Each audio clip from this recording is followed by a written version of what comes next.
I put some slides up for today. I may not get to those because I want to go through an example because I'm going to post an assignment before next week. After we meet next Wednesday, right? Yeah. So before next Wednesday, I'm going to post an assignment very similar to that there. And there's two parts of this assignment out there. And the first part is I'm going to give a circuit, and hopefully this works here, that there.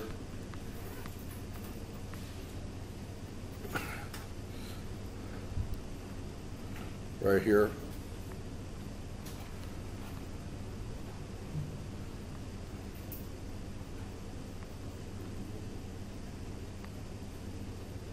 And is that showing there? Yeah, that's showing that there. Right there. And I probably should have did this beforehand, but I'm just going to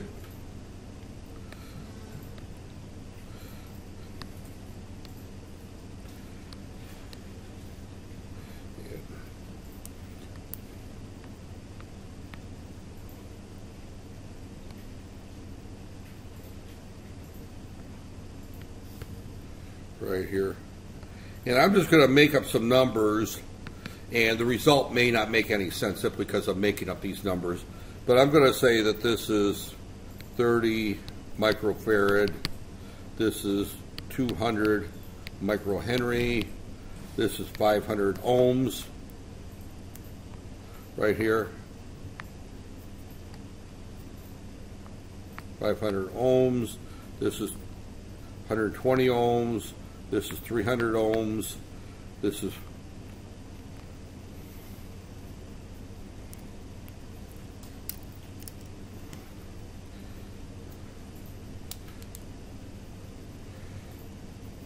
this is 100 ohms, this is 10 ohms, this is 40 microfarad.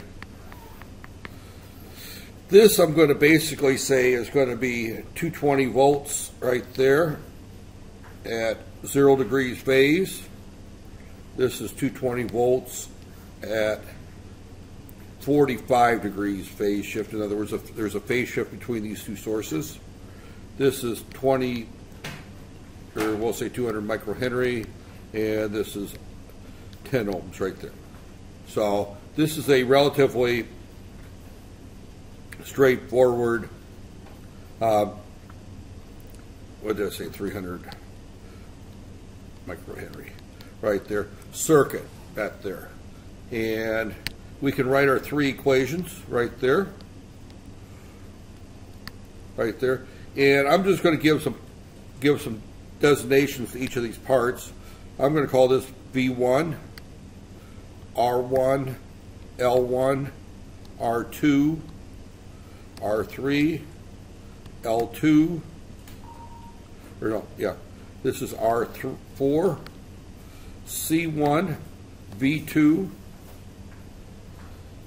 C3, L2, or L3, and this is R5.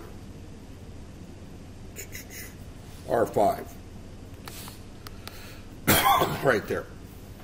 So I'm going to assume our frequency is 50 hertz right there.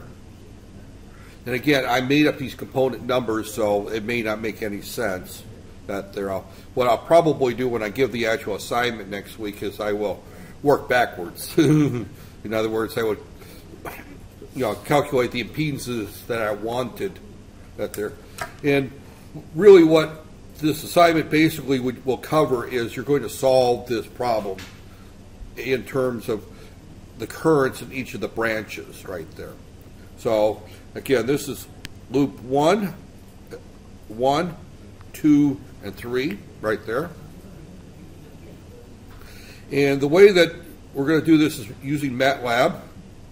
And I'm going to make that really kind of small, that there, and I'm going to put it on this side of the screen right there. And I'm going to bring MATLAB up on the other side of the screen and just kind of go through the steps that we would use. Again, you can use Octave if you wanted to. I might as well use MATLAB right here.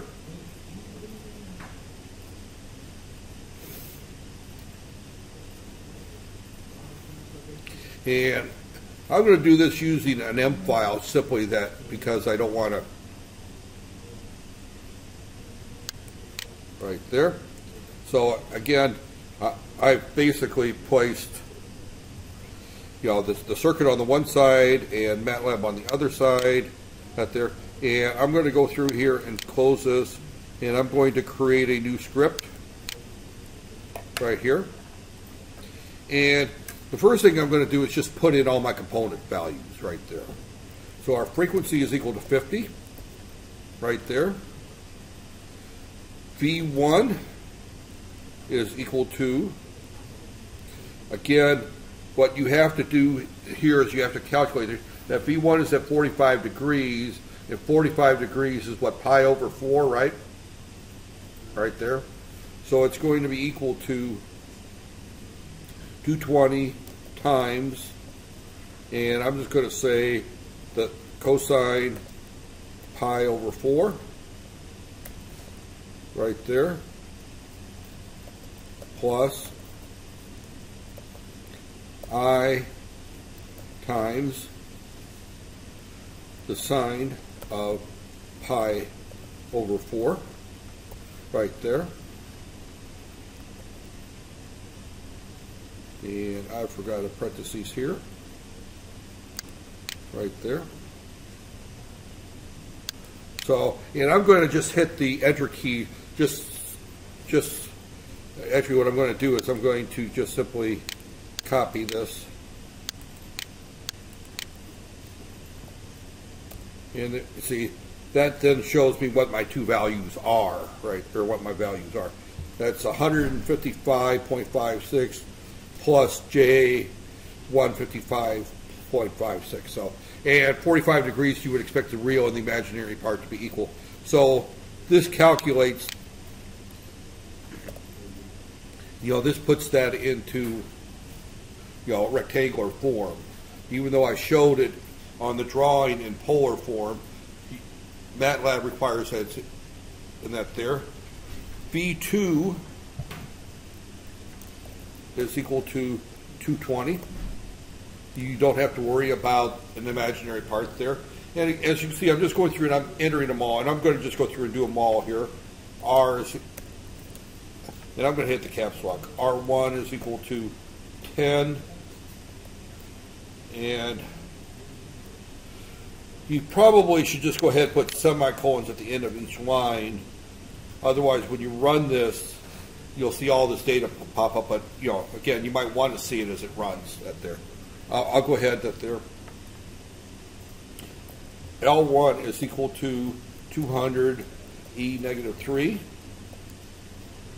R2 is equal to, I said 120. R3 is equal to 100. L2 is equal to 300 E negative 3, right there. Let's see where we are. R4 is equal to 10. C1 is equal to 40 E negative 6, right there. And let's see, I've got R4, okay. Then I come up to the top. C3 is equal to 30 E negative 6, right there. L3 is equal to 200 E negative 3, right there. And what is it? R5 is equal to 500. So again, the whole idea is we're solving this using MATLAB and we're putting everything into an M file. That makes it easy. If we change one of the components, we just edit that one component and we can calculate the new value right there. So now we got to calculate the impedances, right? X of L1 is equal to 2 times pi times F times L1, right? You know, the impedance is for that there times I, right? Right there. Now, again, I'm just going to stick in, let me go through, and I'm going to remove this right there, just so that we can see that it does calculate that. And I'm going to call this, and again, you need to stick this, well, right there. We need to stick this right there, and I'm going to call this, what do I want to call this? We'll just call it micro computer, or we'll just call it programming 16 December -1. Okay.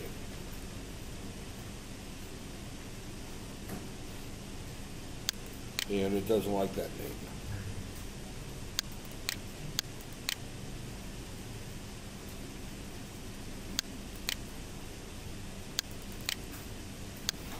And we'll just call it loop 3 complex. Right there. We'll just call it that there.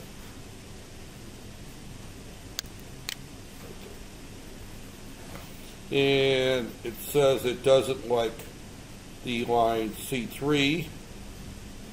That looks like a typo. Right there. It doesn't like, oh, pi has to be lowercase. Right there. I put the caps lock on.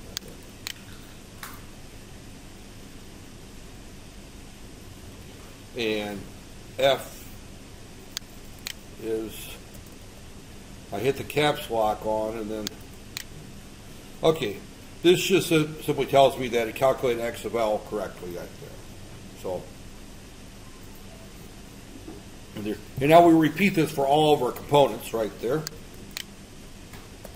And I'm going to make this full screen for right now, and then we'll narrow it back down later right there. So now we've got to calculate, so we found X of L1, so now we need to find X of C1, and that is equal to 1 over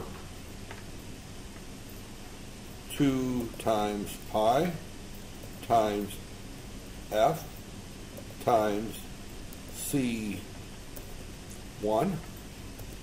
right, times I,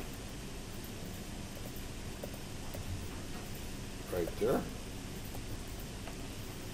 right there. So again, I'm going to run this down here, just let me take these off, just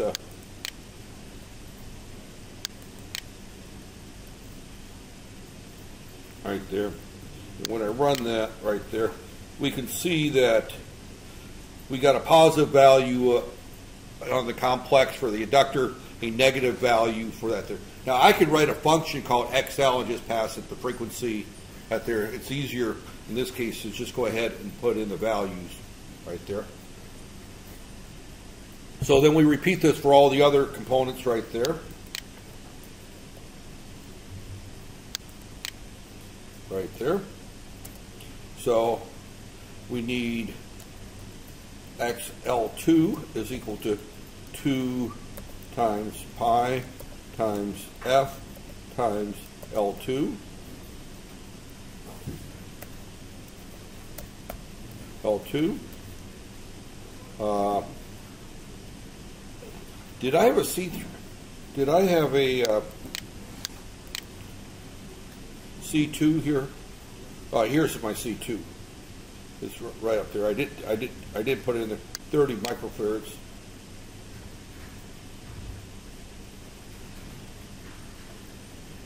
Let's go back here. There's only two. Okay, this should be C. That's a typo there. This should be C2 right here. Right there, yeah. So I'm just going to copy this line. Oh.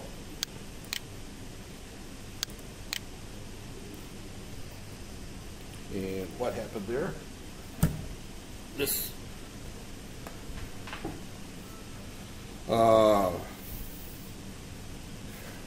This is too hard to read right there. At least on my screen. I know it's too hard to read on your screen. What happened to my...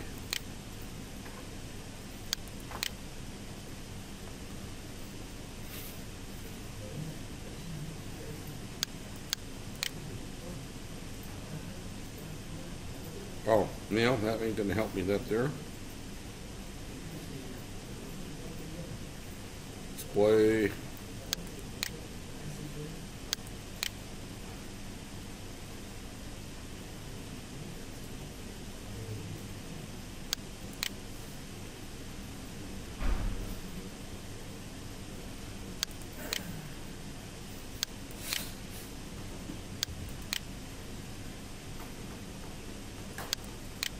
Oh, that doesn't help either.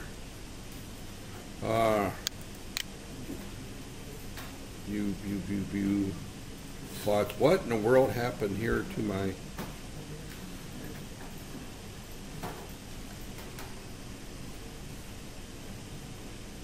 That there, this is... Oh, here's preferences.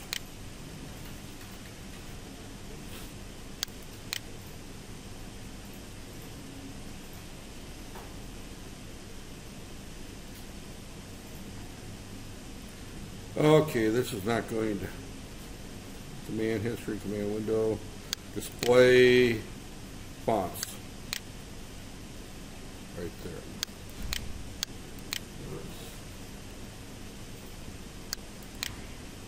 Is that better? Okay. And hopefully we're still recording that there. Okay. And what I was about to do is I changed this here. I was going to paste this. Right here, no, wrong one. I hadn't got to where I copied it before I broke it right here. I was going to copy this one here. It's almost easier. Copy, paste it, change this to 2, and change this to 2. Right there. So, okay, and then we're going to copy this one here. Copy. And we've got an L3. And change this to... Actually, if you're on a real keyboard, it's fairly easy to do this copy and paste, but trying to do it on this little tiny 12-inch screen with this little tiny foldable mouse is not. And having 60-year-old eyes doesn't help. That there. But okay, we've entered all of our components, right? Now, what we're going to do here is that I'm going to declare a couple other variables, and I'm going to go back to my OneNote here to talk about this here. Right here, and I'm going to shrink in this here. When we write a matrix equation, we've got 3 loops right there. So we've got loop 1, loop 2, and loop 3. And when we look at our equation, this term here is a sum of all impedances in loop 1 right there. This is the shared loop 1, loop 2. This is the shared, and I'm going to put just an S, loop 1, loop 3. This here is the shared loop 2, loop 1. This is all of loop 2. This is the shared loop 2 to loop 3. This is the shared from loop 3 to 1. That there, this is shared loop 3, loop 2, and this is all of loop 3. Now, going back to my circuit, if these voltages or currents are going in opposite directions, which they all are, because I happen to draw all my loops going clockwise, that's there, and 95% of the time, if your loops are all going clockwise, they're always going to be opposing, right there. Now, if you draw this loop clockwise and this one counterclockwise, then, of course, you're going to end up with some positive values right there. But if everything is off the main diagonal, it's going to be negative right there. Right there. Everything off the main diagonal is negative. Also, and I'm going to use different colors, these two are going to be the same. These two are going to be the same. And these two are going to be the same. So this is a symmetrical matrix right there. So I'm going to create 3 more variables right there. And going back to my circuit here, I'm going to call this ZL1, ZL2, ZL3, shared L12, shared L13, right there. I don't have to create a shared 2-1 and a shared 3-1 because those are the same. It's a symmetrical matrix. And I've also got a shared loop 2, loop 3. So I need to create 6 more variables right there. Now going back to my circuit,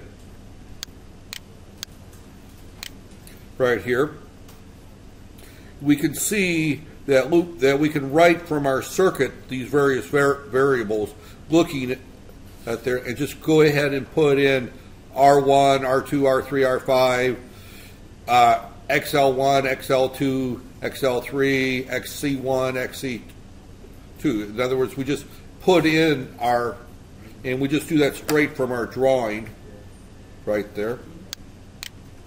So I'm just going to create these variables. Now this looks like a long ways to solve this, but then once you have this template down, then it makes life a lot easier. So L1, and I'm just going to call it ZL1, that there. I think that's what I said down here, right there. Yeah, ZL1, that there, is equal to, right here, and we look at our circuit here, R1 plus XL1, right, plus R2 plus R3, right there. ZL2 is equal to R3 plus XL2 plus XC1, right? ZL3 is equal to, and I'm going to start at the 30, so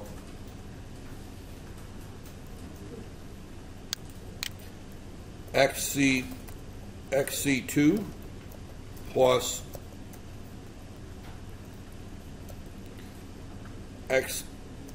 XL3 plus R5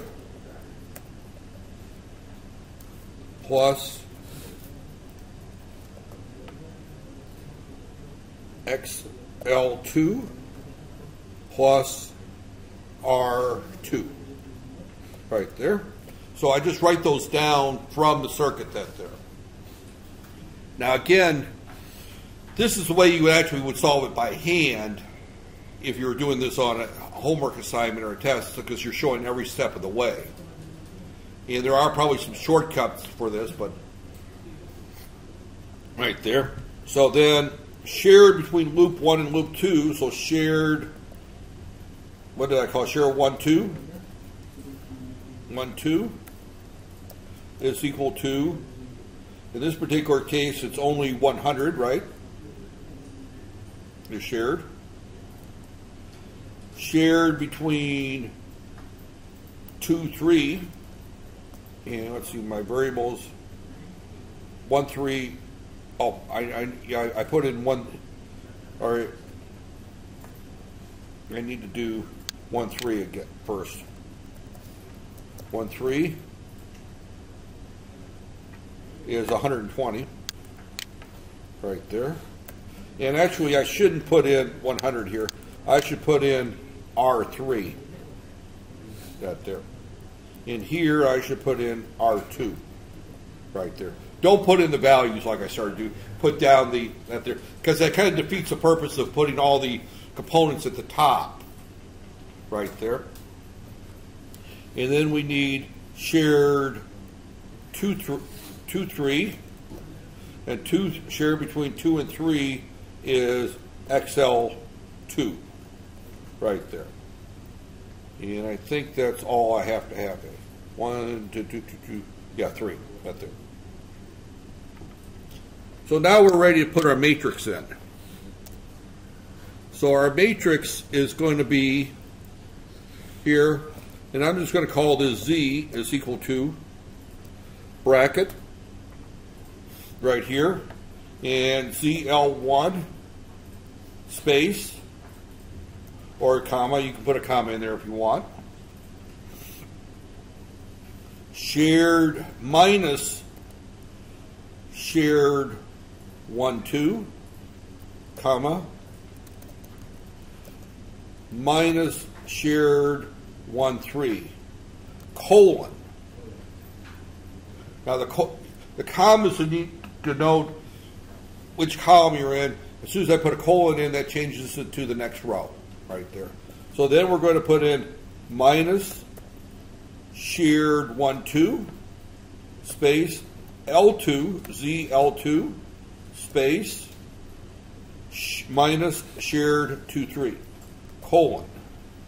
Now notice that I put commas in, and then I left the commas out. The commas are optional in this particular case. And then we're going to go minus shared 1, 3, space, minus shared 2, 3, space, Z loop 3, right there. And right there, and we close our bracket right there. And I'm going to hit the enter. And I'm going to run this, just hopefully it works. Right there. So last time it didn't work too well. Right there, the editor. And we want just to, where's our just run? Analyze code. Yeah.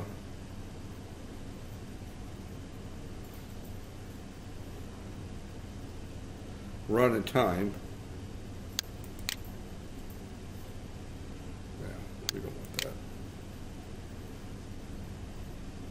Right there. Where's our editor? Okay, here's a run button right there. Let's save it first. You run this. And something definitely went wrong.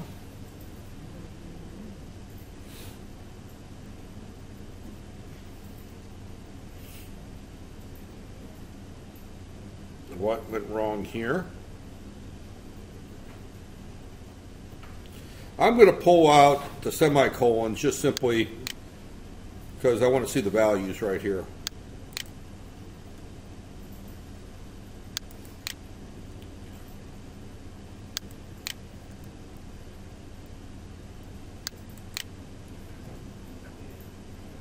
Right there. And then let's run this again. Because for whatever reason,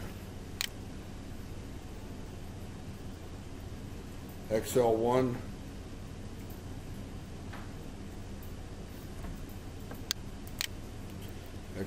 oh.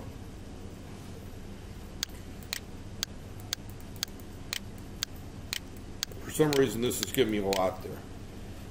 All right, S23 is only real. That's 1, 3. Because all the shared were just real. So there's Z loop 1, that's just a single complex number. Z loop 2 is a single complex number. Z loop 3 is a single complex number right there. And why does this give me this huge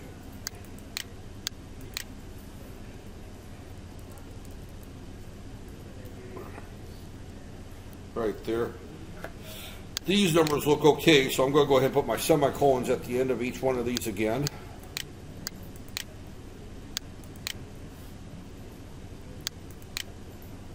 Right there.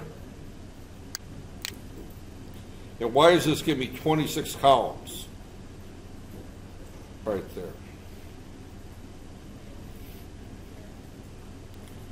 This Z command is not working quite correct here.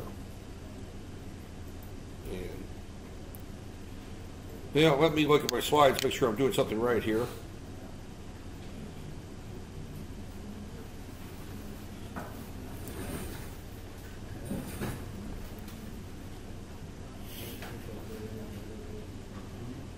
Yeah, I mean, you just put in the values. Oh, semicolon between the, I put a colon in.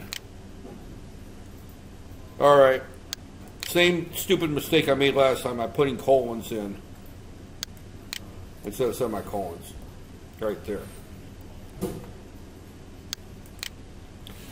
All right. Z is equal to 100 times that mess there. But that looks correct for Z, something like that. So now I'm just going to put in, now going back to this here, I've created the Z matrix right there. Right there. I've created that Z matrix right there. And now I need to create the V vector. V is equal to all the V in loop 1, all the V in loop 2, and all the voltages in loop 3 right there. And when we look at this here in loop 1, right here, and I didn't put the pluses that there, and I'll let you guys get caught up there. As I said, I wasn't going to get to the, I didn't think I'd get to the slides today. But I was going to go through this example. But I think this example is more helpful than the slides. Right there, because it shows step by step how you would do a problem. Right there. So,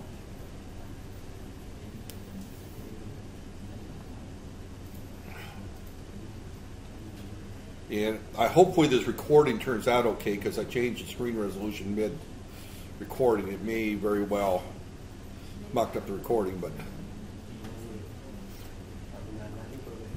I'll post, actually what I'll do is I'll print this page out, and along with the MATLAB page and YUM file, and just post that on Facebook when I finish here, in case the recording's screwed up.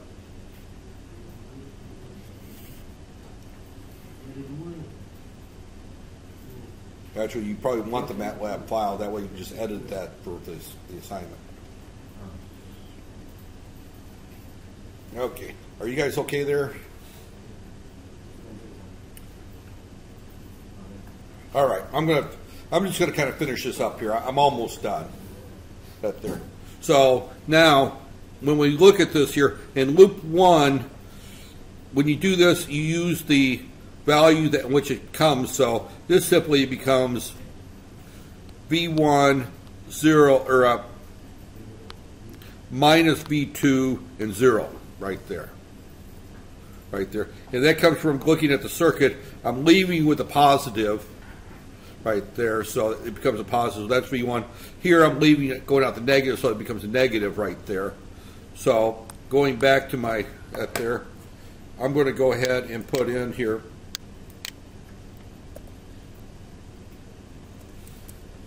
V is equal to, and V1 semicolon minus V2 semicolon 0 right there.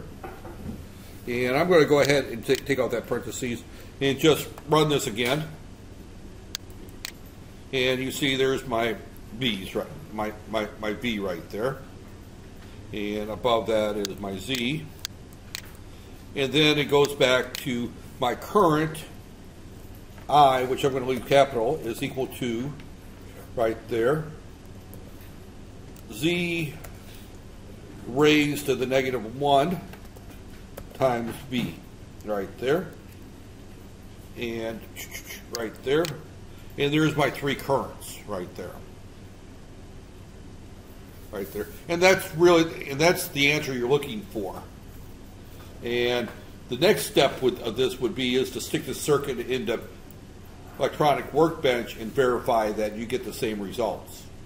Right there. I'm not going to do that here. I assume you know how to run electronic workbench, but then you would verify this with what you would get with electronic workbench. Right there. So I'm going to wrap up today's discussion with this right here. This is what you're looking for right here. Right there. Is this final one right there. All that work to get to those 3 numbers, right? But you didn't have to bring out your calculator. Now, keep in mind that if we come back up to here on the top, if we change one of our components, or let's say we move to the US, and this now becomes 60, I just change that to a 60 right there, and I run it again, and I get our different currents right there. Right there.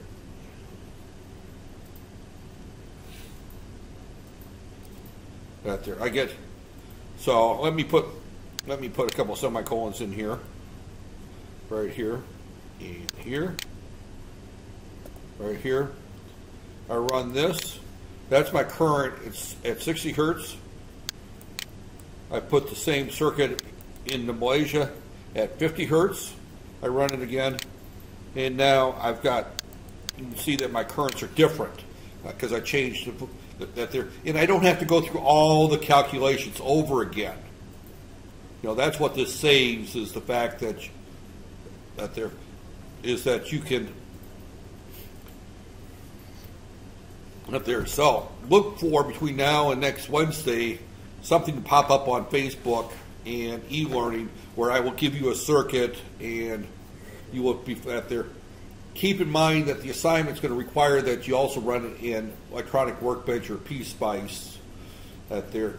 If you want, next Wednesday I'll go through PSpice on how you would enter this into PSpice right there.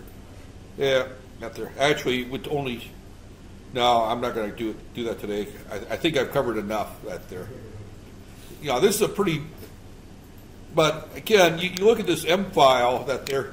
It's a long M file that there, but most of it's just there's only one formula in this whole M file right here, and that's this last one. Everything else is just defining that there. But the key thing is that if there's a mistake, it's very easy to find. If they don't, you know, if I made a mistake and I put in C2 is equal to 30e to the -6, and it turns out it should have been 40. I can find it easily. You know, I can go through that there. So this is the kind of thing stuff that I really say MATLAB is better at than writing computer programming. Right there. So it looks like a computer program, but it's not really. And you could do this as a computer program, but you know, C doesn't handle the matrices near as well, and it sure the heck doesn't handle the complex numbers as easily. That there. So. All right, I'm going to stop here at this point. Boy, that's only a 39-minute lecture. Well, I said it was going to be short. I was just going to do the one example, right? That there. So, but that there. If actually I've got time, let me just kind of show the way you would do this in. All right. Right there. Hopefully I've got electronic work or PSpice on here. And it doesn't look, I think I took it off. The problem with this little tablet, I like the tablet, but it's only got a relatively small hard drive on it. I think it's like a 256 gig or something like that. So I can't put a lot of software on there. And if you look at the amount of software I've got installed, obviously things have to come off every now and then if I don't use them for a while. So, and Electronic Workbench and PSpice are both fairly large programs. So, and I don't teach circuits classes, so I don't use them very often. So it's not on here. But again, I'm going to leave it to you in your previous courses to know how to put this circuit in Electronic Workbench and come up with your currents right there. Now remember that loop 1 is only valid through these three components here. The current through loop 2 is I1 minus I3. What's going through L2 is 2 minus 3, right there, if you're going in this direction.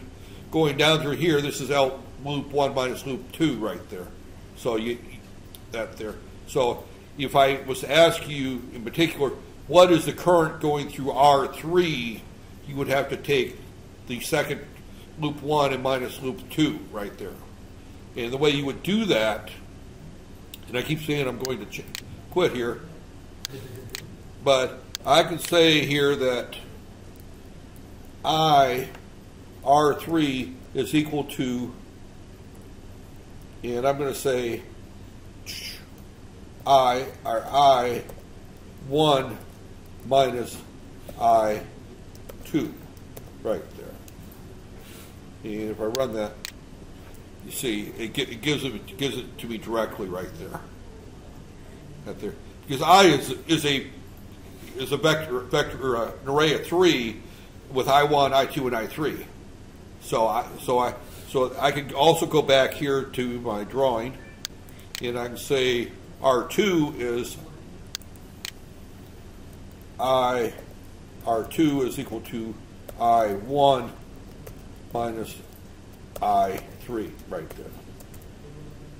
And there's our I. So finding the current through a particular resistor is also very easy right there. And you'll notice that these are complex numbers, which means that they're out of phase with 0, and I think it was V2 was set to 0 right there. So, and this doesn't give it to you in polar notation; it's given to you in rectangular, but you could, use the arctan function to come up with the polar notation. All right. With that said, I will now then say